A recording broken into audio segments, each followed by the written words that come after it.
Abre comigo no Evangelho de Lucas.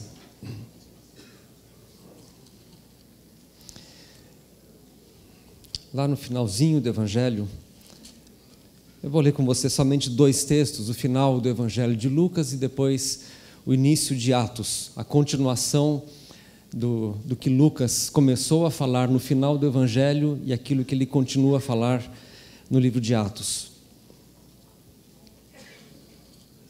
Capítulo de número 24 do Evangelho de Lucas.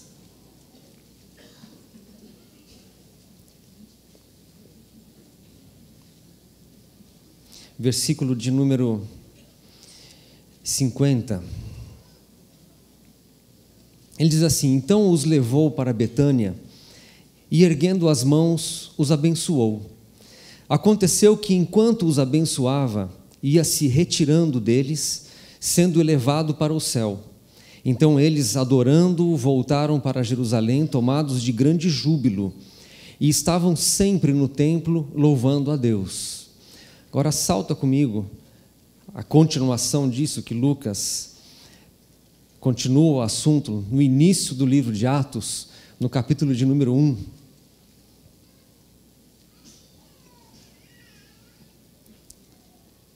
Ele vai dar uma ampliada naquilo que ele começou a dizer ali, e agora como ele vai mudar a conotação, então ele pega do mesmo ponto para dar continuidade.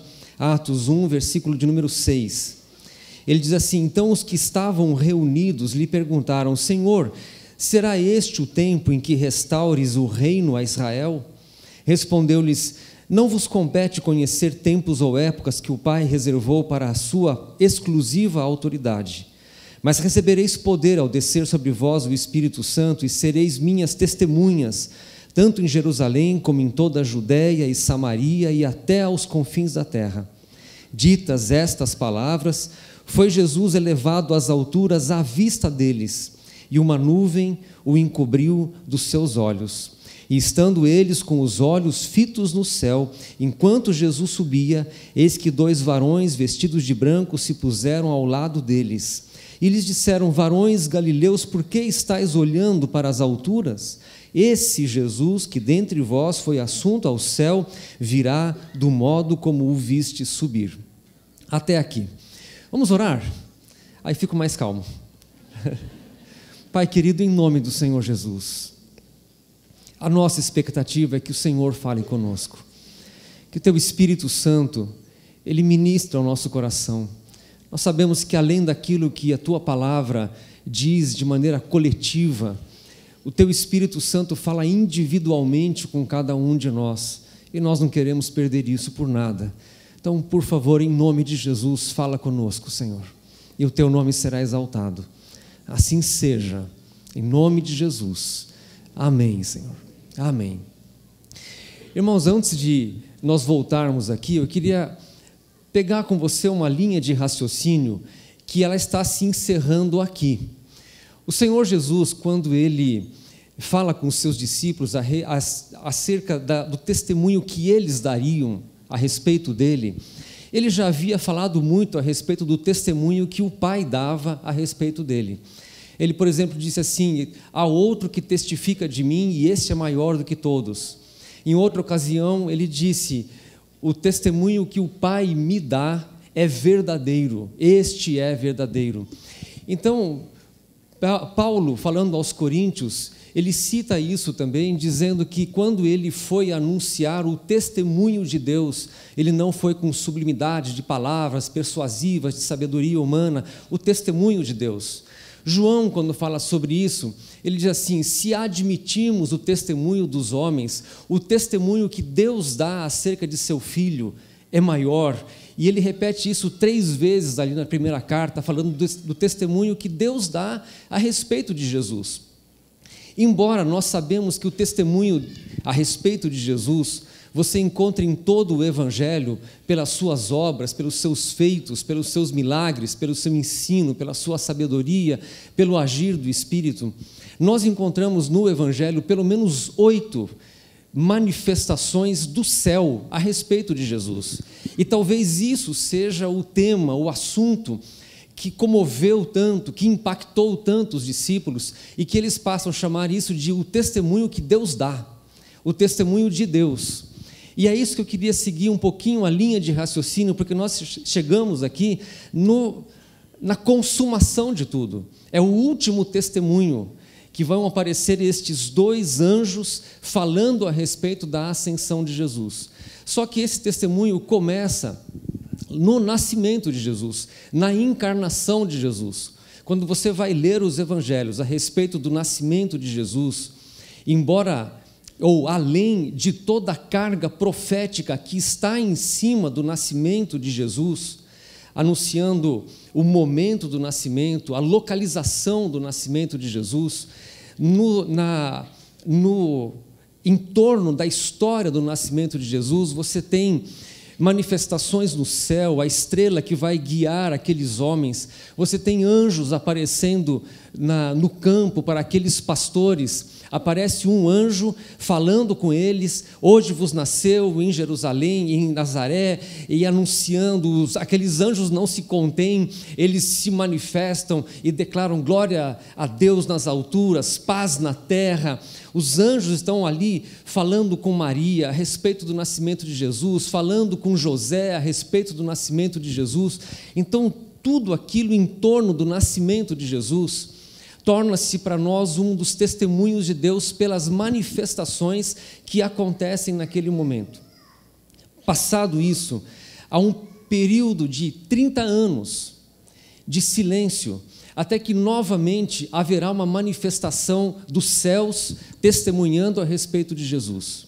E ele vem, aquele dia, ao Jordão para ser batizado.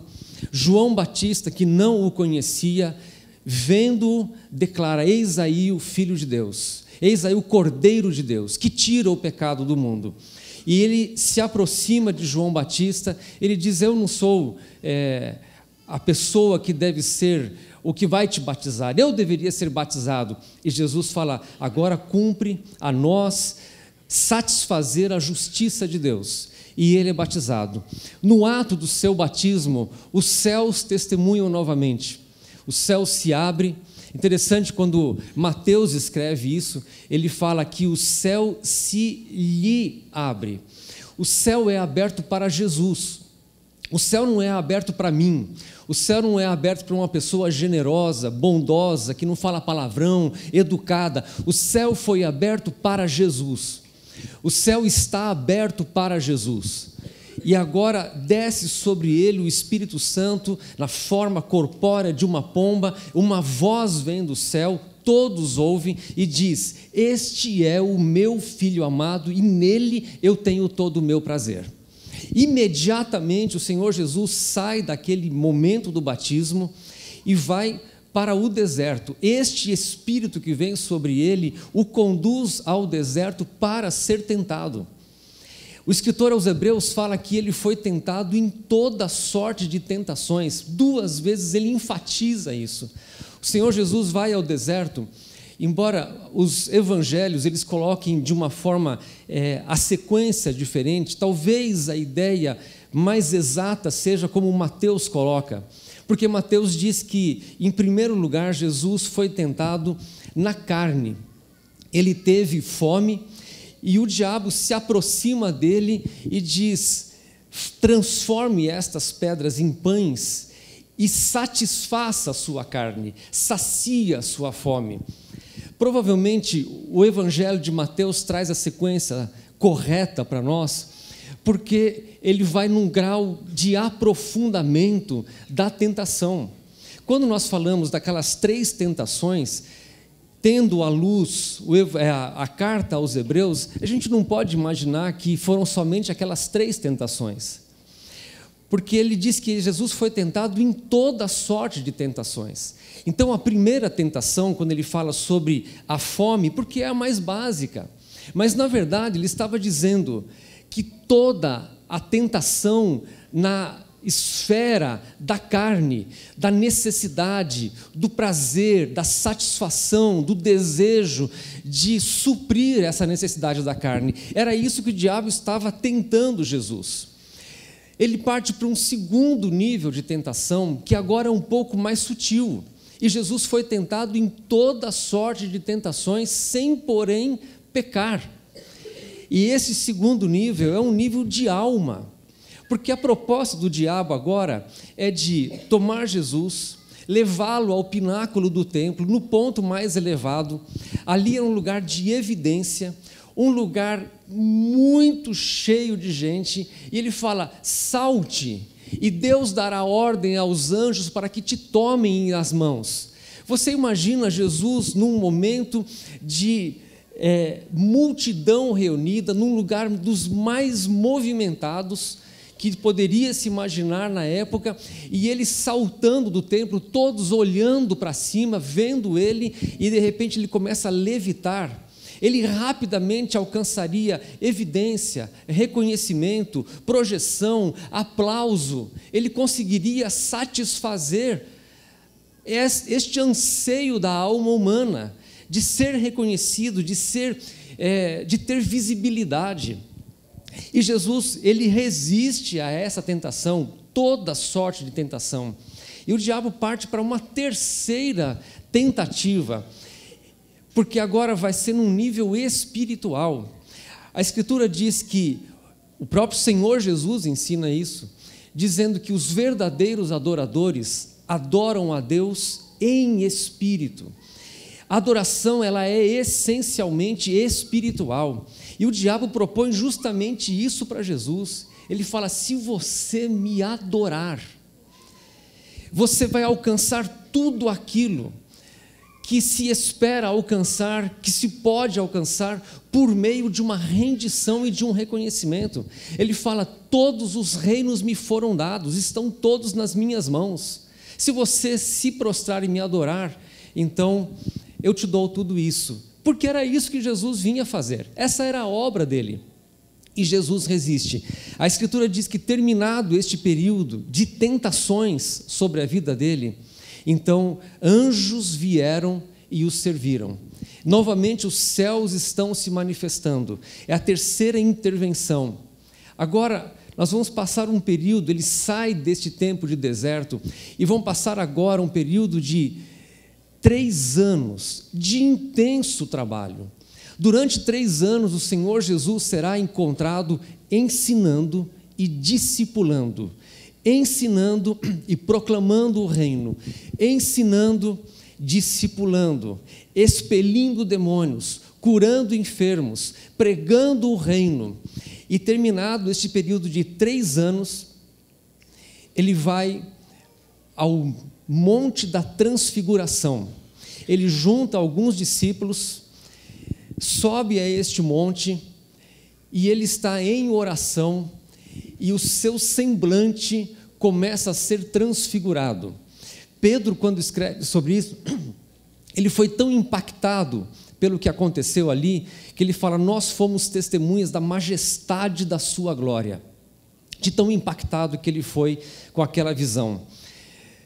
Lucas, quando escreve sobre isso, ele gasta quase que a totalidade do seu evangelho para falar destes 6 meses da vida do Senhor Jesus depois do Monte da Transfiguração. Naquele monte, novamente o céu se abre, vem uma voz do alto dizendo: este é o meu filho, ouça-o, ouça a sua voz, ouça a sua palavra, dê ouvidos a ele. Isso impactou fortemente os discípulos. O Senhor Jesus sai deste monte e agora ele, com os seus discípulos, vai caminhar para a próxima etapa, a etapa mais difícil. Aproximadamente 6 meses, ele vai agora para o Getsemane. Nós nunca vamos conseguir entender o que aconteceu no Getsemane. As expressões usadas a respeito do Getsemane, a respeito do que estava acontecendo ali, falando de expiação, falando de propiciação, ele estava literalmente entrando num mercado de escravos. E ele estava neste mercado de escravos comprando escravos. E estes escravos éramos nós. Ali no Getsêmani, a expressão que Paulo usa a respeito disso, para descrever aquele momento, na carta aos Romanos, logo no início, ele está falando justamente desta linguagem, de alguém que entra num mercadão de escravos para usar a moeda usada para comprar os escravos. E neste caso, a moeda era o seu próprio sangue. Então nós temos ali no Getsêmani o comprador que vai entregar a moeda de compra, e a moeda de compra é ele próprio. O comprador é a própria moeda de negociação. Então aquilo é um momento de negociação que vai decidir a nossa história, a nossa vida. E ele sofre ali, entra em conflito a vontade dele, Jesus, com a vontade do Pai. E ele vai dizer: Senhor, se for possível, passa de mim este cálice, mas não faça a minha vontade, seja feita a tua vontade. E ali é decidido, o acordo é feito, o negócio é fechado. Jesus sai do Getsêmani agora, e 6 dias depois, ele está indo agora para o Calvário, ele vai para a morte, será preso, crucificado e morto. Deixa eu voltar no testemunho. Quando Jesus decide sobre a nossa compra, que ele pagaria o preço pelas nossas vidas, então a Bíblia diz que vem um anjo e o serve. Novamente há uma intervenção dos céus na vida de Jesus, na história de Jesus, e o anjo vem servi-lo.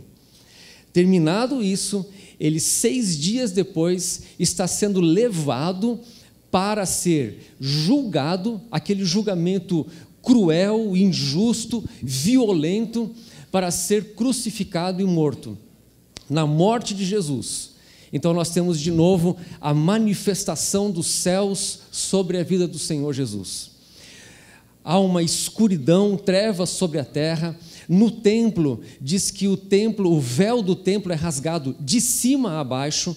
Só poderia ser Deus rasgando aquela trama de cordas pesadíssima e espessa, que nem luz passava. Diz que o véu se rasga de cima a baixo, trevas sobre a terra, as sepulturas começam a ser abertas, os mortos começam a ser levantados, os soldados ali voltam-se um para o outro, dizendo: ele verdadeiramente era o Filho de Deus.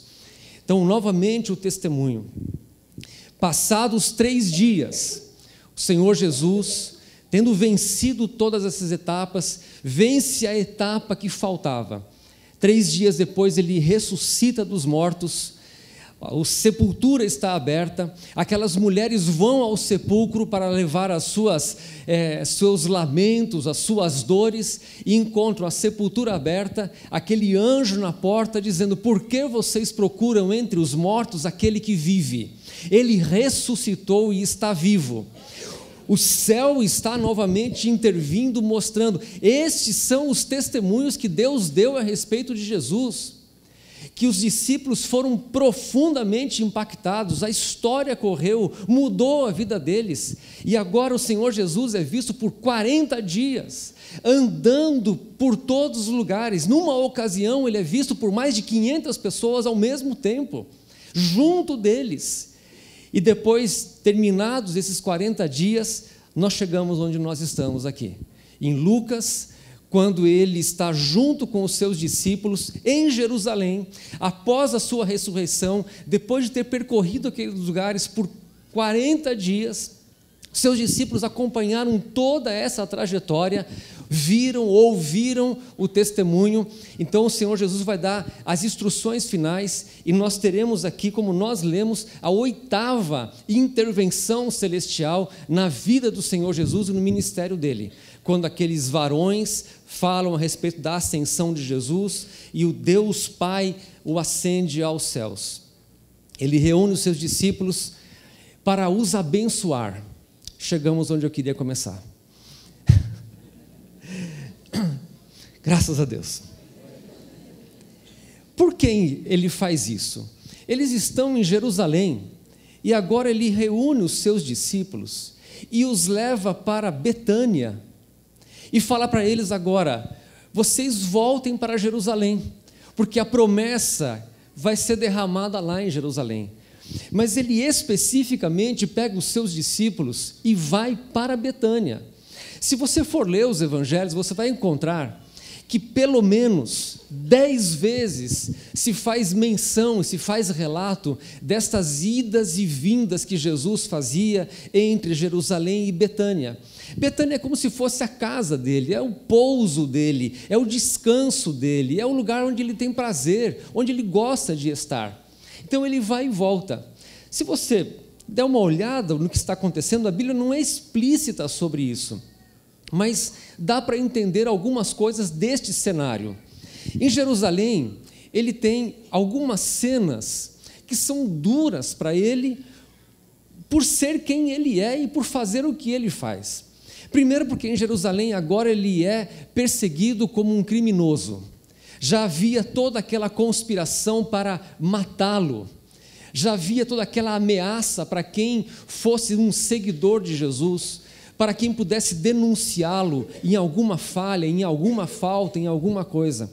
Como se não bastasse esta pressão que havia contra ele em Jerusalém, a Bíblia diz que ele, no templo, ele tinha uma insatisfação. Marcos 11 fala sobre isso, que ele passa um dia inteiro no templo para observar todas as coisas. O texto lá, ele é explícito, ele fala, havendo observado atentamente todas as coisas. O Senhor Jesus, ele tem os seus olhos voltados para o templo e atentamente observando tudo que se faz neste templo, que deveria ser chamado de casa de meu Pai. Ele passa um dia no templo, observando todas as coisas, volta para Betânia, no dia seguinte, retornando para Jerusalém, ele vê uma figueira frondosa, muito cheia de folhas, e ele amaldiçoa. Ele estava se referindo ao que estava acontecendo neste meio religioso, de haver muita folha, muita grandiosidade, muita suntuosidade, mas não ter frutos. Tanto tempo, figueira enorme, muitos anos, mas sem fruto. Ao longo do tempo, passando, não se achava fruto naquela figueira. Então ele amaldiçoa aquela figueira. Ele estava se referindo àquele sistema religioso que estava ali matando o povo dele. Ele, quando chega no templo, ele faz aquela limpeza, dizendo, vocês têm feito da casa de meu pai um covil de salteadores, porque os sacerdotes estavam aceitando suborno para permitir ofertas que não eram válidas. Ele diz que não permitia que conduzissem utensílios por dentro do templo. Você sabe o que estava acontecendo? O templo não era mais um lugar de oração, de reverência, de contemplação de Deus. O templo era um lugar de atalho, era para cortar o caminho. As pessoas entravam por uma porta, passavam pelo meio, saíam pela outra. Você vai participar do culto? Não, só estou passando. Passava. E Jesus ficava indignado com isso. Lá em Ezequiel diz que a visão que Ezequiel tem a respeito desta história de Jerusalém, ele diz que a glória de Deus estava sobre o altar. E a glória de Deus sai de sobre o altar, se coloca sobre a porta e ninguém percebeu. A glória de Deus sai da porta, se coloca sobre o templo e ninguém percebeu. A glória de Deus sai de sobre o templo e vai para um alto do monte, ao oriente de Jerusalém, e ninguém percebeu. E a glória de Deus se retira e ninguém percebeu.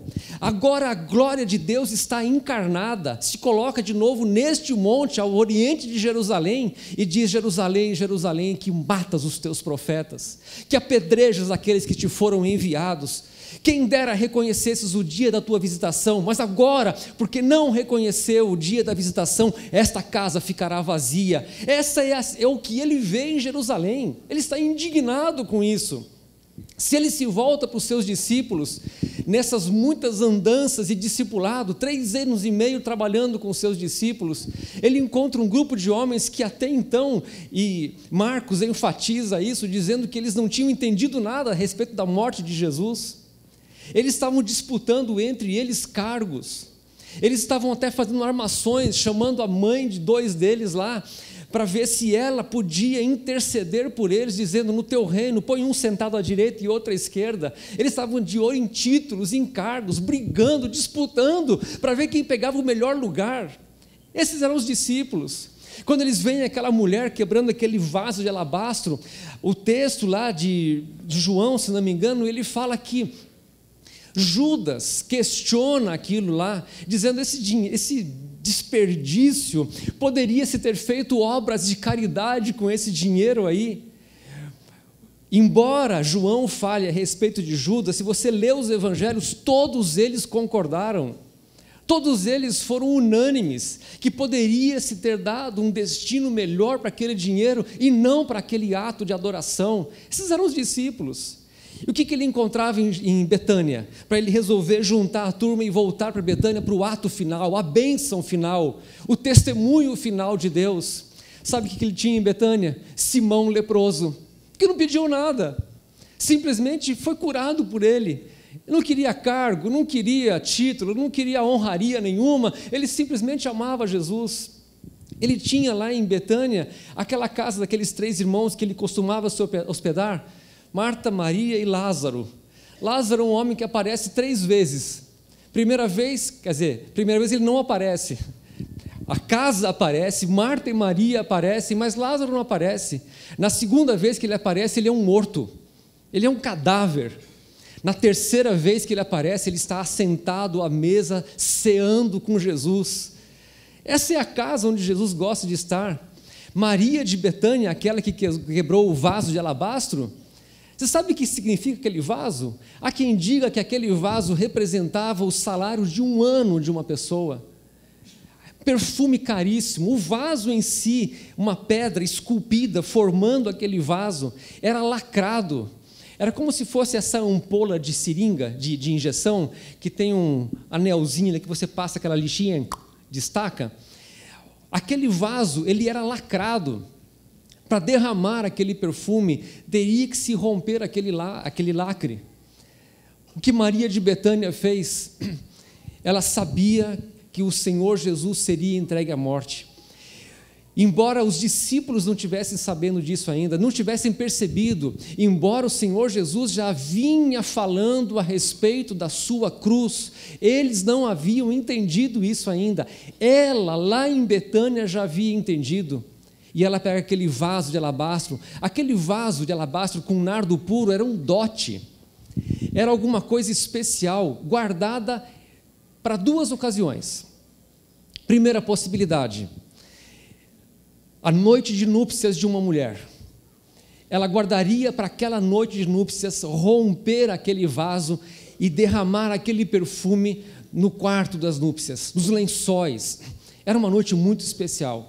A segunda possibilidade era de que alguém muito querido, alguém muito amado, alguém muito especial viesse a falecer. E aquele nardo puro seria usado para tirar o cheiro da morte. Ela reconhece isso e ela fala: eu não posso deixar passar essa oportunidade. Depois que ele se for, ele não saberá o quanto eu o amo. E ela rompe aquele lacre. E ela derrama, se você for ler os evangelhos, tanto na cabeça quanto nos pés de Jesus.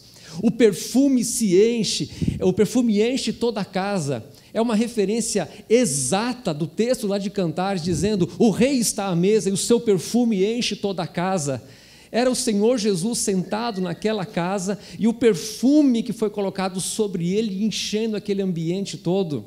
O Senhor Jesus, ele tem que juntar os seus discípulos e falar: olha, eu vou para um lugar onde eu sou desejado, eu estarei num lugar onde eu sou querido, bem-vindo, onde eu sou recebido, onde eu sou acolhido. Este lugar recebe a bênção. É verdade que Deus não faz acepção de pessoas, mas há uma verdade também, que Ele é galardoador daqueles que o buscam. Tiago, falando sobre isso, ele fala: achegai-vos a Deus e Ele se achegará a vós. Betânia é um lugar onde ele é desejado, onde há sede, onde se quer a presença dele. Assim é conosco.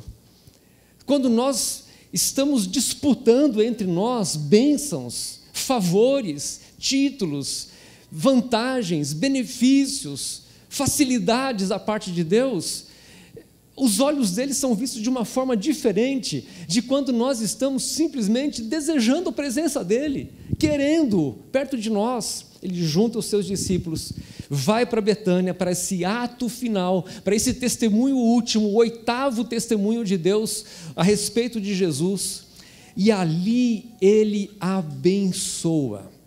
Ali é o lugar onde ele vai derramar, proclamar a bênção dele. E aí nós chegamos no livro de Atos, porque agora, no Evangelho de Lucas, ele está descrevendo os atos de Jesus, os feitos de Jesus, enquanto encarnado, o Cristo encarnado. Agora, em Atos, ele vai começar a falar a respeito de Jesus glorificado. E qual é o rumo que ele dará para isso? E ele reúne os seus discípulos e faz esta declaração que nós lemos aqui. Veja na sua Bíblia aí. Ele diz assim, versículo de número 6, de novo, onde nós lemos, Atos 1, 6.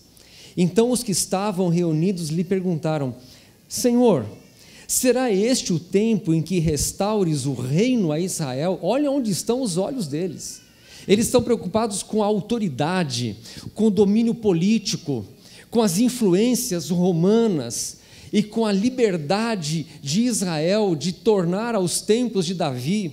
E aí ele fala assim, respondeu-lhe Jesus: não vos compete conhecer Cronos ou Kairós. Ele usa as duas palavras aqui. Ele está falando sobre tempo cronológico, dia após dia, hora após hora. Ele fala assim, não se preocupem com isso. Eles ainda não tinham entendido o que estava acontecendo. Às vezes nós não estamos entendendo o que está acontecendo. Embora o assunto seja muito interessante, estudar Cronos e Kairós, tempos e estações, tempo apropriado para acontecimentos de determinadas coisas, esse não é o assunto dele neste momento. E eles estavam com os olhos voltados para isto.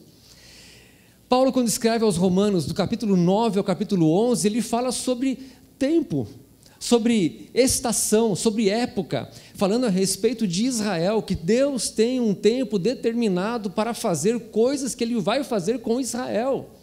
Mas Jesus fala, não é isto, não é este o assunto.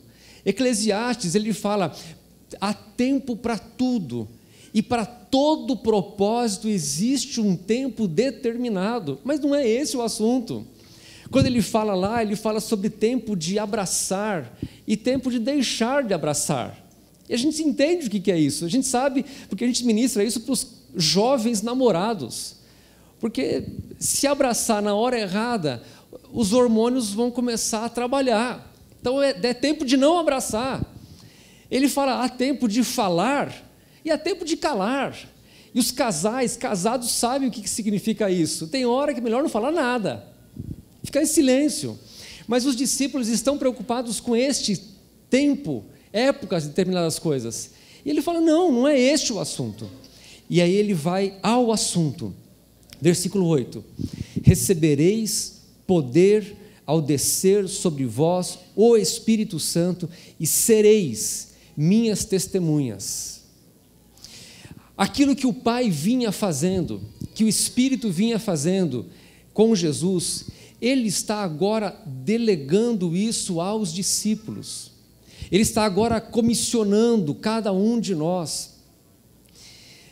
Lá em João, capítulo 12, tem um texto que eu li esses dias agora e fiquei tão impactado, porque me parece que é alguma coisa que o Espírito Santo diz que ainda está valendo essa declaração. Lá em João 12, diz que no momento de o povo ir para a adoração no templo, reuniram-se alguns gregos e procuraram os discípulos, pedindo assim, mostre, nós queremos ver Jesus. Eu não sei se você parou para pensar, mas o mundo sem Deus continua pedindo isso para os discípulos. Queremos ver Jesus, queremos ver Jesus. E agora ele está dizendo que os discípulos serão estes que vão revelar Jesus, que vão mostrar Jesus. Este é o contexto onde nós estamos. E ele fala assim, versículo 9: ditas estas palavras, foi Jesus elevado às alturas à vista deles, e uma nuvem o cobriu, e estando eles com os olhos fitos no céu. Até então, os olhos deles estavam na horizontal, nas circunstâncias. uns nos outros, inclusive. Por exemplo, o Evangelho de João, capítulo 21, aí, um pouquinho antes do que você leu, Jesus está dando uma direção a respeito da vida de Pedro, dizendo para Pedro: Pedro, há um tipo de morte com a qual você vai me glorificar. E ele explicava isso para Pedro. Pedro nem acabou de ouvir, ele faz assim, apontando para João e fala: e com ele, o que vai acontecer? Ele está preocupado com a vida do outro. E aí, com a resposta de Jesus, o texto diz que correu uma história que João não ia nem morrer. Fofoca.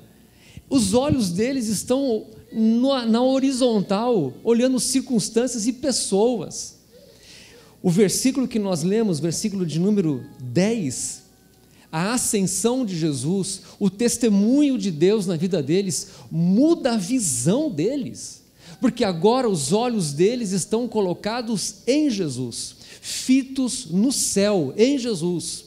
O escritor aos Hebreus, ele fala assim: nós também, visto que estamos rodeados de uma tão grande nuvem de testemunhas, corramos com perseverança a carreira que nos foi proposta, deixando o pecado, o embaraço, olhando firmemente para Jesus, o autor e o consumador da nossa fé. Paulo, falando sobre isso, ele fala: se fostes ressuscitados juntamente com Cristo, buscai as coisas do alto, onde Cristo está assentado.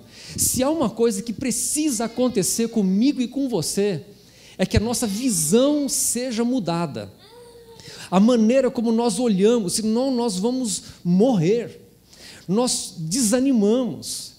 Nós temos que olhar para o Senhor Jesus e correr a carreira que nos foi proposta. É isso que este momento está fazendo com a cabeça dos discípulos, está mudando a visão deles, dando uma direção nova para a visão deles. Agora, tem uma coisa que acontece aqui também, que Lucas não relata, mas ele vai falar sobre isso no capítulo de número 2 de Atos. Mas eu queria que você abrisse lá, o que é que está acontecendo na ascensão de Jesus aqui. Abre comigo Isaías 42.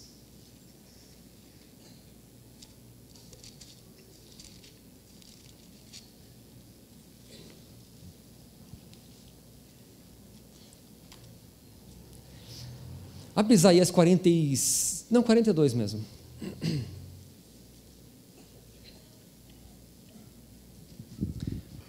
Você já decorou textos bíblicos? Você costuma decorar textos bíblicos? Este é um texto que você tem que decorar. Isaías 42, versículo de número 8. Isaías 42, 8. Ele diz assim: eu sou o Senhor, este é o meu nome. Qual que é o nome? Senhor. Eu sou o Senhor e este é o meu nome. Meu nome é Senhor. E ele continua lá dizendo assim: a minha glória, pois não darei a outrem. Que glória? O nome dele. O nome dele é a honra dele. O nome dele é a glória dele. O nome dele, ele tem zelo pelo nome dele. O nome dele é Senhor. Aqui no caso, Yahvé. Este é o meu nome é minha honra, meu nome é minha glória, não dou o meu nome para ninguém. Como isso é sério, nós precisamos aprender com o nosso Pai, este zelo pelo nosso nome. Eu estou dizendo isso porque uma vez uma pessoa chegou para mim e falou assim: eu tenho uma dívida que se arrasta há muitos anos, mas eu não estou preocupado, porque ela vai caducar, prescrever, uma coisa assim. Não sei se ainda existe isso, mas na época era 5 anos, se não me engano, com dívida protestada, coisa desse tipo, ela caducava. Ele falou: não tem problema, vai caducar. Ele não sabia o princípio da restituição, então ele achava que simplesmente deixava correr. O nome dele não precisava ser honrado. Não, Deus está dizendo aqui: eu sou o Senhor e este é o meu nome. Minha glória, pois, não darei a outrem, nem a minha honra a imagens de escultura. O nome dele é a honra dele, o nome dele é a glória dele. Agora salta comigo, você decorou esse texto aí? Isaías 45 agora.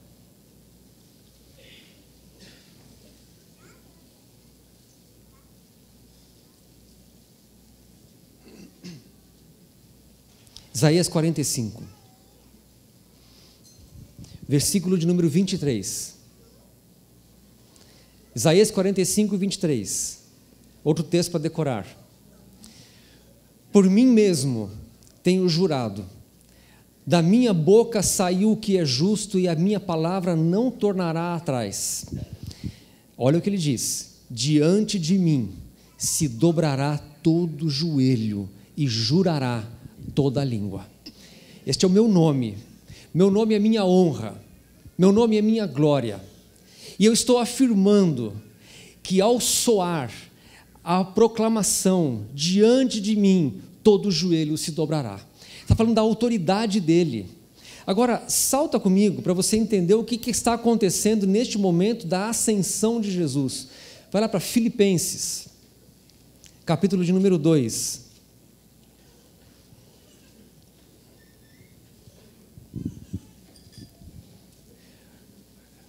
Marcos, quando ele escreve o Evangelho, ele inicia o Evangelho sem apresentar genealogia nenhuma de Jesus.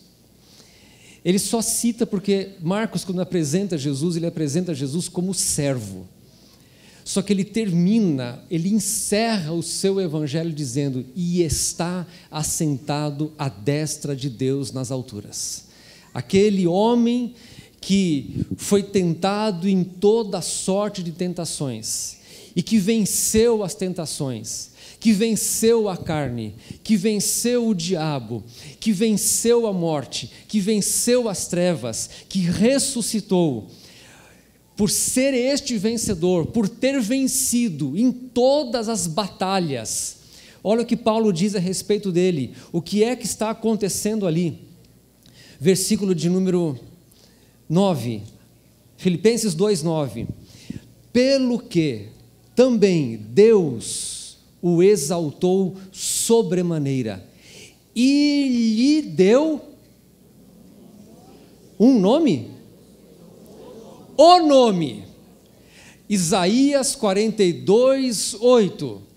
O Senhor, eu sou o Senhor, este é o meu nome é minha honra, meu nome é minha glória, não dou o meu nome para ninguém, porque ao meu nome se dobrará todo o joelho.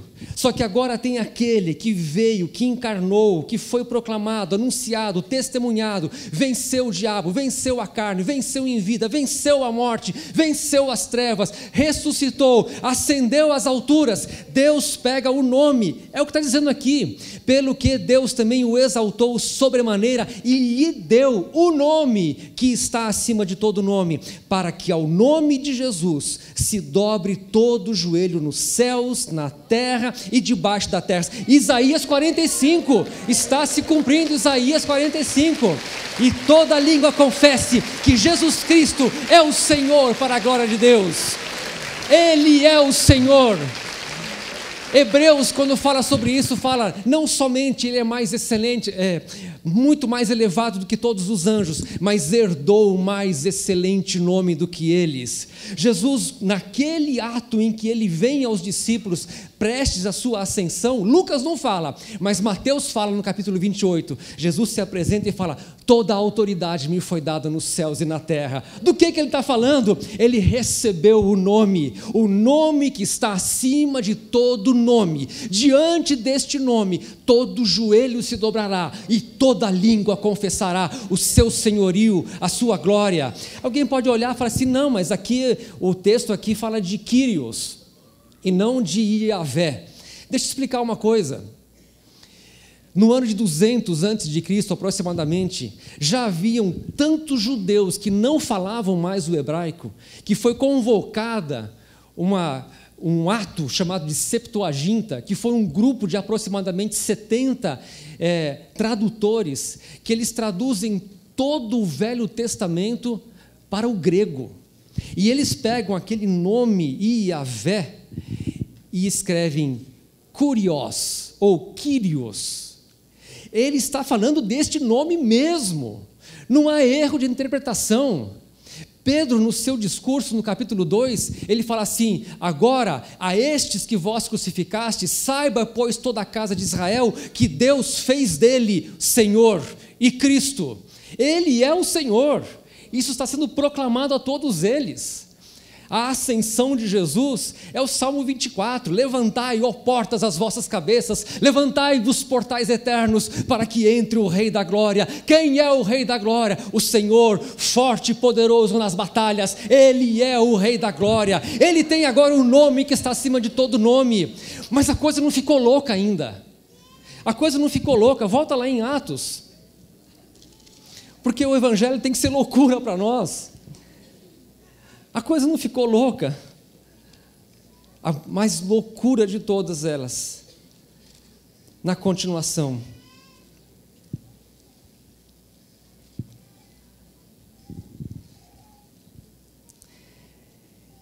versículo de número 8, ele fala assim: recebereis poder ao descer sobre vós o Espírito Santo, e sereis minhas testemunhas em Jerusalém, em toda a Judéia e Samaria e até aos confins da terra. Sabe o que Jesus falou ali em Marcos a respeito disso? Ele fala que este nome, que custou a vida dele, as provas, a dor, o escárnio, a violência, a injustiça, ter deixado a glória, revestido-se de humanidade, andado entre nós durante esses 33 anos e meio, sendo perseguido, sendo injustiçado, indo àquele mercado de escravos, comprando a nossa vida. Depois de morto, ressuscitado, venceu a morte, assentou-se à destra de Deus nas alturas, recebeu este nome que está acima de todo nome. Glória, poder, honra, todo o poder me foi dado nos céus e na terra. Diante do nome de Jesus, todo joelho se dobrará. Sabe o que ele fez com esse nome?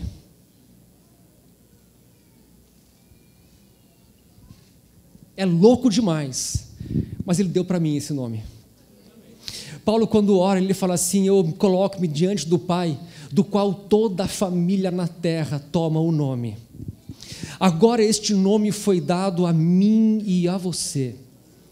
Ele falou assim: agora em meu nome, vão em meu nome, usem este nome. Com este nome vocês expelirão demônios, com este nome imporão as mãos sobre os enfermos e eles serão curados. Com este nome vocês não temerão a morte. É sob este comando, sob este nome, sob este chamado, que nós avançamos como igreja. Eu não sei se você pensa que quando nós oramos em nome de Jesus é um evangeliquez, ou se quando nós oramos em nome de Jesus é uma superstição gospel, ou é simplesmente um hábito, mas não é.